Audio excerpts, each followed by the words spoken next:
So, man, I'm trying to think. We talked about a lot. I think I got a couple more before I ask you my final question. Okay.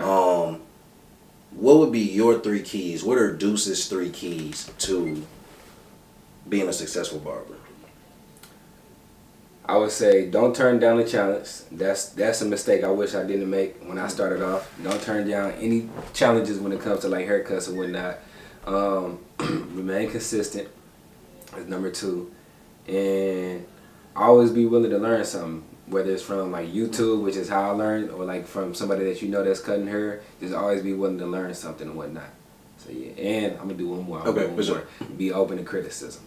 Learn how to take it. You know what I mean? Yeah. Nah, that's real. How many moments do you feel like you stepped back and you said, "This is the perfect cut. I just gave bro the perfect cut." I would say, or more so, what's the percentage or the ratio? Percentage? Say, okay. Yeah. Can I get like Can I do like the last 3 months? Or for sure. Yeah. For sure. You do like 2 months. Oh man, no. I would say I ain't gonna lie. Recently, bro. I would say probably like 80% of cuts I've been stepping back. Like like this it right here. I couldn't done nothing better on it. Okay. And then like overall though, like out of all my cuts, probably like 40%. You said when I average it out. On me. When I average it out, it drop a little bit. But nah, yeah. I mean, but that's cool though. So when you say 80 is like the highest, like that percentage you feeling now, is that the highest it's ever been in terms of like stepping back and having that feeling? Yeah. Okay. Yeah, that's definitely. Yeah, I've been chopping lately. I feel like you've been chopping lately. Look, you're getting surgical. That's what I'm trying to say. Getting surgical. Okay. Let's see. What's your favorite thing about either creating content in general or creating content around barbering? That's a good one. There's a lot of stuff I like about creating content. I think my favorite thing though is definitely just like the process of it. So like sitting in here shooting the videos, I come in with like 3 different fits because I like to, you know what I mean? Yeah, for sure. And so like just having that whole process of like picking up my fits and then like writing my little scripts of like what I'm going to talk about, and then shooting it, filming it on the camera. And then like just going back, sitting back and editing it and like watching it, like dang, it started out as just me point blank standing in front of the camera, and now it's like this whole little production, you know what I mean? Yeah. So.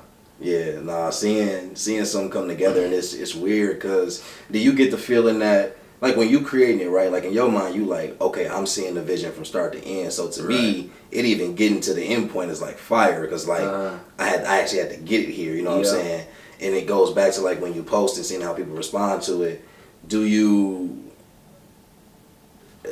how do you handle like, man, like I feel like this is really great, like I know how much I put into this, and then maybe not getting that validation, you know, like when you do post. It's tough. Yeah, it's tough. I'm low-key still learning how to do that. I was having a conversation with my homie the other day about that, like just learning not to like put as much weight on stuff, and also like just being able to validate your own piece of content and like saying, you know what, just because I ain't get 10,000 views on this mud don't mean it's a bad video. I liked it, you know what I mean? So I think I'm starting to like, I guess, go into that mindset, but it's definitely tough because it's like, bro, you just feel defeated. Yeah. You feel like, okay, it's back to the drawing boards. I got to do something else with the whoop. When really, it just might have not been that day, you know what I mean? Because you can repost the same exact video and it get 100,000 views. So it's just validating yourself. I feel that. Last one before the main question. Okay. What do you feel like separates you as a barber, but then also, of course, like as a business? What about the experience with Deuce is just, and from your perspective, something that you're not gonna get anywhere else? Okay, that's a good one. I like that question. I think it's a combination of things. I think I offer pretty good like conversation to my clients.